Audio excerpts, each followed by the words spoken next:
کچھ ایسے بھائی تھے جن کو لکھنے کا بڑا ذوق تھا، تو اب عبدالرشید راشد صاحب بہت بڑے کاتب بھی تھے. اب جن کو لکھائی کا شوق ہے نا، اچھی لکھائی بنے، وہ استاد محترم سے ایک کتابت لیتے تھے، استاد ہمیں صلاح دے دو. وہ سارا دن وہ قلم اوپر پھیرتے رہے تھے، لکھائی صحیح کر رہے ہیں. اللہ اکبر. ہمارے یہ استاد محترم بہت بڑے حکیم بھی تھے، حکیم حکمت وہ بھی تھے. تو جن کا ذوق تھا نا حکمت والا، وہ ان کی رہنمائی کرتے تھے. وہ لڑکے چیزیں لکھتے رہتے، پوچھتے رہتے. ہاں ہمارے استاد محترم حدیث کے بڑے ماہر بھی تھے، فن حدیث سے دلچسپی رکھنے والے تھے. شیخ البانی رحمہ اللہ کے ساتھ استاد محترم کو کھانا کھانے کا بھی شرف حاصل ہوا، کئی سوالات بھی کیے مدینہ منورہ میں. تو استاد محترم عبدالرشید راشد صاحب رحمہ اللہ حدیث پر بڑی رہنمائی کرتے تھے، رجال پر بڑی رہنمائی کرتے تھے. تو مجھے اچھی طرح یاد ہے، میں ان کی باتوں کو بڑا پک کرتا تھا. انہوں نے مجھے تیسری کلاس میں ہی کہا تھا بیٹا لکھنا شروع کر دے، لکھا کر. انہوں نے مجھے کام دیا، بیٹا اس کتاب پر کام کر. تیسری کلاس میں آپ مجھے بتائیں، اگر میں ان کی رہنمائی قبول نہ کرتا تو میں کیا کرتا؟ پھر کیا کرتا؟ میں چھوٹا سا مولوی ہوتا. اب بھی انشاءاللہ ہم چھوٹے ہی ہیں، بڑے نہیں ہیں، تو میں کوئی خاص کام نہ کر سکتا تھا. یہ میرے استاد محترم کی رہنمائی ہی ہے جو میں نے قبول کی. تھوڑا بہت میں لکھ رہا ہوں، آپ کے سامنے بولنے کے قابل ہوا ہوں. میرے عزیزو، ہم نے اپنے اندر رہنمائی کو قبول کرنے کا مادہ پیدا کرنا ہے. انشاءاللہ وہی دور جیسے پہلے بڑے بڑے اللہ نے محدثین پیدا کیے، مصنفین محققین پیدا کیے، وہی اللہ کو آج بھی ضرورت ہے اپنے دین کے لیے. اللہ ہمیں رہنمائی قبول کرنے والا بنائے. ایک میں نے کتاب لکھی ہے، 2 حصوں میں چھپی ہے، نصیحتیں میرے سلاف کی. وہ اردو بازار سے مل جاتی ہے. اللہ مجھے توفیق دے میں وہ کتاب منگوا کے آپ کو میں تحفہ دوں. کوئی بھائی بھی اردو بازار جائے تو مجھ سے رابطہ کرے، تو پھر میں مکتبے سے کہہ دوں گا، وہ آپ کو تحفہ تن میری طرف سے انشاءاللہ دے دیں گے. بیت السلام، کتاب سرائے، یہ دونوں ڈسٹریبیوٹر ہیں میری کتابوں کے. کوئی بھائی بھی جائے تو مجھ سے بات کروا دیں، انشاءاللہ میں کہہ دوں گا بھی بھائیوں کو میری طرف سے دے دیں. انتہائی میری وہ قیمتی کتاب ہے. یہ محمد اسحاق بٹی مورخ اہل حدیث، اللہ اکبر، کلموں کرتاز کے عظیم شاہ سوار، انہوں نے جو علماء کی حالات پر کتابیں لکھی ہیں، وہ ساری کتابیں ہماری رہنمائی کے لیے لکھی ہیں. ہم پڑھے تو صحیح کس طرح زیرو سے انسان ہیرو بنتے ہیں، کس طرح ان لوگوں کی کسی نے رہنمائی کی تو یہ لوگ آگے سے آگے نکل گئے. کئی چیزیں میں نے شروع میں بیان بھی کی تھیں جب ہم نے یہاں کلاس شروع کی تھی. محمد اسحاق بٹی صاحب بذات خود رحمہ اللہ جب انڈیا سے پاکستان ہجرت کر کے آئے ہیں، گدھے پر کبھی وہ گڑ رکھ لیتے، گدھے پر گلیوں بازاروں میں فروخت کر رہے ہیں. پتہ آپ کو؟ نہیں پتا. یہی اسحاق بٹی صاحب کبھی گدھے پر گندم رکھ لیتے، آٹا رکھ لیتے، ہے نا، تھوڑا بہت 10 کلو 20 کلو مان لے آتے، گلیوں بازاروں میں ہوکے لگا کے فروخت کرتے. بہن بھائی تھے نا، امی ابو تھے نا، رزق حلال ان کو کھلانا تھا. کون شخص تھا یہ؟ تو کافی دور ساہیوال کی طرف کسی گاؤں میں تھے. کون شخص تھا جن کے گھر گیا، پیچھے گیا، پتہ کیا محمد اسحاق کہاں ہے؟ کہا وہ تو کھیتوں پہ ہوگا. بٹی صاحب خود لکھتے ہیں اپنی کتاب گزر کے گزران میں، مجھے کسی شخص نے کہا السلام علیکم، میں نے پیچھے دیکھا تو میرے استاد عطا اللہ عنی بوجیانی رحمہ اللہ تھے. کہتے ہیں میں نے پھٹے پرانے وہ میلے کچالے کپڑے پہنے ہوئے تھے، تھک گیا تھا محنت مزدوری کرتے کرتے، گدھا میرے پاس بندھا ہوا تھا، میں لیٹا ہوا تھا. استاد جی ملے مجھے. استاد جی کیسے آئے میرے پاس؟ بیٹا میں آپ کو لینے آیا ہوں، چھوڑ دو سارے کام، ادھر لاہور میں آ جاؤ. آ جاؤ ہمارے پاس، مرکزی جمعیت اہل حدیث پاکستان قائم ہو گئی ہے، آپ کی ضرورت ہے، آپ کو ہم نے دفتر میں رکھنا ہے۔ یہ بات میں کہہ سکتا ہوں عذرائے سبق اسحاق بھٹی، عطا اللہ حنیف بوجیانی کی رہنمائی نہ ہوتی تو شاید وہاں ہی محنت مزدوری کرتا رہتا ساری زندگی، تیرا کوئی نام و نشان نہ ہوتا۔ خوش قسمت نکلا اسحاق بھٹی صاحب، استاد کی رہنمائی قبول کر کے فوراً 2-3 دن میں ان کے پاس آ گیا اور ڈیوٹی سنبھال لی۔ اللہ نے کتنے کام لیے۔ عطا اللہ حنیف بوجیانی رحمہ اللہ نے بڑی دنیا کی رہنمائی کی، اس پر ہم نے پراپر لیکچر دیے ہیں اسی کلاس روم میں، وہ یوٹیوب پر فیس بک پر ہیں، تحریرن بھی ہیں، مجھے یاد کروانا میں لنک دوں گا، وہ بھی سارے سنیں، دوبارہ سنیں، بار بار سنیں۔ بھٹی صاحب کس طرح لوگوں کو تیار کیا۔ مامو کانجن اوڈا والا مدرسہ، جس استاد نے اس مدرسے کو یعنی ڈٹ کے پڑھایا، وہاں کو استاد نہیں ٹک رہا تھا، مدرسہ چل نہیں رہا تھا، جس استاد نے بڑی محنت کر کے وہاں پڑھایا، اس کو روج تک لے کر گئے، اور شیش محل روڈ پر غزنوی خاندان کا مدرسہ تقویت الاسلام، یہ مدرسہ ان کنٹرول تھا، نہیں چل رہا تھا، کس شخص نے چلایا تھا؟ جس شخص نے یہاں 40 سال بیٹھ کے صحیح بخاری پڑھائی، وہ ہمارے بزرگ تھے، شیخ الحدیث محمد اسحاق، حافظ محمد اسحاق حسینوی رحمہ اللہ، حافظ محمد گوندلوی صاحب کے شاگرد تھے، خاص شاگردوں میں سے تھے۔ یہ ان کا کوئی موڈ نہیں تھا میں دین پڑھاؤں گا، ان کا موڈ تھا میں نے عربی فاضل کر لی ہے، میں ٹیچر لگوں گا، پروفیسر لگوں گا، یہ ان کا ذہن تھا۔ کون شخص تھا جس نے ٹیوشن یہ پڑھا رہے تھے، اسحاق بھٹی صاحب کسی بچی کو ٹیوشن پڑھا رہے تھے، عربی فاضل کی تیاری کرا رہے تھے، دستک دی تھی دروازے پر، حافظ اسحاق کو نیچے بھیجو، وہ نیچے آئے، جی استاد جی آپ کہاں، کیسے آئے؟ وہ اللہ کے بندے یہ صوفی عبداللہ صاحب ہیں، یہ میرے ساتھ بزرگ، یہ آپ کو لینے کے لیے آئے ہیں، چلو مامو کانجن اوڈا والا جا کے پڑھاؤ۔ آپ کا کیا خیال ہے؟ اسحاق صاحب آگے سے ضدی ہو جاتے، نہیں جی میں نے نہیں پڑھانا، میں نے تو اسکول میں پڑھانا ہے، پروفیسر لگنا ہے۔ بتاؤ، شیخ الحدیث اور محدث کے لقب سے ہم یاد کر رہے ہیں، کتنے کتابیں لکھی، کتنے کتابوں کے ترجمے کیے، وہ شیخ الحدیث تھے، وہ مفتی تھے، کتنی سندوں میں حافظ اسحاق حسین صاحب کا ذکر خیر ہے، اجازت و روایہ ان کا بڑا مشہور تھا۔ رہنمائی قبول کرنی چاہیے نا، کتنے لوگ ہیں جو رہنمائی قبول نہیں کرتے، وہ ضائع ہو جاتے ہیں۔ یہی بوجیانی صاحب نے، سنی کتاب کا نام میرات المفاتح، سنا ہے نام آپ نے، سنا ہے نا؟ تو یہ کس نے رہنمائی کی تھی؟ عطا اللہ حنیف بوجیانی صاحب نے ہی خط لکھا تھا، کس کو؟ عبید اللہ رحمانی مبارک پوری صاحب کو، شیخ صاحب آپ مشکات پر کام شروع کریں، اس کی شرح لکھیں، ہم آپ کا ساتھ دیں گے۔ انہوں نے رہنمائی کی تھی، اللہ ان کا بھلا کرے، انہوں نے رہنمائی قبول کی، اور مارکۃ الحرا کتاب مشکات کی سب سے اہم شرح، سب سے افضل شرح، تاریخ اسلام میں مشکات کی اتنی اچھی شرح کوئی لکھ نہیں سکا جو بوجیانی صاحب کی رہنمائی سے کنہوں نے لکھی؟ عبید اللہ رحمانی مبارک پر صاحب نے لکھی۔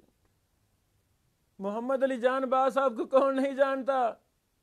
انجاز الحاجہ، شرح سنن ابن ماجہ، کس نے رہنمائی کی تھی؟ یہی بوجیانی صاحب نے رہنمائی کی تھی۔ انہوں نے کہا تھا بیٹا اس پر کام کرو، ابن ماجہ پر کام کرو، شرح لکھو، ہماری شرح ہونی چاہیے۔ اس طرح کی ہزاروں واقعات ہیں۔ خوش قسمت ہے وہ انسان جو رہنمائی کو قبول کرتا ہے۔ جو کام نہ کرنا چاہیں، اللہ کی قسم ان کی داستان نہیں ملتی داستانوں میں، وہ ان کا دنیا میں آنا نہ آنا برابر ہوتا ہے، چونکہ وہ کوئی کارنامہ سر انجام دیتے ہی نہیں، ان کا کوئی مشن نہیں ہوتا پیدا ہونے کا۔ نہیں عزیزو، ہمارا مشن ہے، ہم بھی اپنے اسلاف کی یاد کو تازہ کرنے کے لیے اپنے اساتذہ سے رہنمائی جو ملی ہم قبول کریں گے انشاءاللہ. جو محدثین کی حالات و واقعات، یہ محدثین کیسے بنے؟ کوئی پیچھے رہنمائی، اللہ کی مدد تھی، اللہ کی توفیق تھی، پھر ان درویشوں کی رہنمائی تھی کہ یہ محدثین کی جماعتیں کھڑی ہوئیں. آج بھی محدثین کی ضرورت ہے. آپ کے اساتذہ رہنمائی کرتے ہیں، ہم قبول نہیں کرتے، اس وجہ سے ہم بہت پیچھے ہیں، ہم پیچھے رہ گئے ہیں. کسی بھی شخص کے حالات ڈٹ کے پڑھیں جس سے آپ زیادہ متاثر ہیں. مثلا شیخ البانی صاحب کا نام ہے، آپ متاثر ہیں تو پڑھیں نا، ان کی حالات پڑھیں، 20 کتابیں پڑھیں شیخ البانی پر، آپ کو سارے رموز مل جائیں گے، ہر بات مل جائے گی. شیخ البانی محدث کیسے بنا، وجوہات ملیں گی، ہے نا، رہنمائی ملے گی. فلاں نے یہ رہنمائی کی، فلاں نے یہ رہنمائی کی، فلاں نے یہ. شیخ البانی قبول کرتے گئے. تو ہمیں رہنمائی کو قبول کرنا ہے. انشاءاللہ آپ محدث بن جائیں گے، امام بن جائیں گے، اپنے دور کے بہت بڑے استاذ. جیسے امام مزی کا کردار تھا، اللہ آپ سے اس سے بڑا کام لے گا. کب؟ جب ہم رہنمائی کو قبول کریں گے. اس طرح کے 20 واقعات میں نے اپنی کتاب میں لکھ دیے ہیں. میں محدث کیسے بنوں؟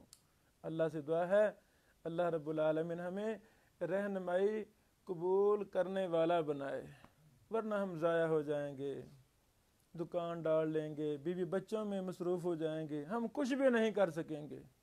وہی وقت ہے رہنمائی قبول کرنے والا محدث بن جاتا ہے. اس کے ہزاروں شاگرد ہوتے ہیں دنیا میں، سینکڑوں کتابیں لکھ جاتا ہے، اور رہنمائی کو قبول نہ کرنے والا وہ جہاں تھا وہاں ہی رہتا ہے. ہم نے اپنے آپ کو قیمتی بنانا ہے. قیمتی بنانے کا طریقہ کیا ہے؟ ہم رہنمائی کو قبول کریں. اللہ تعالی ہمیں عمل کی توفیق عطا فرمائے.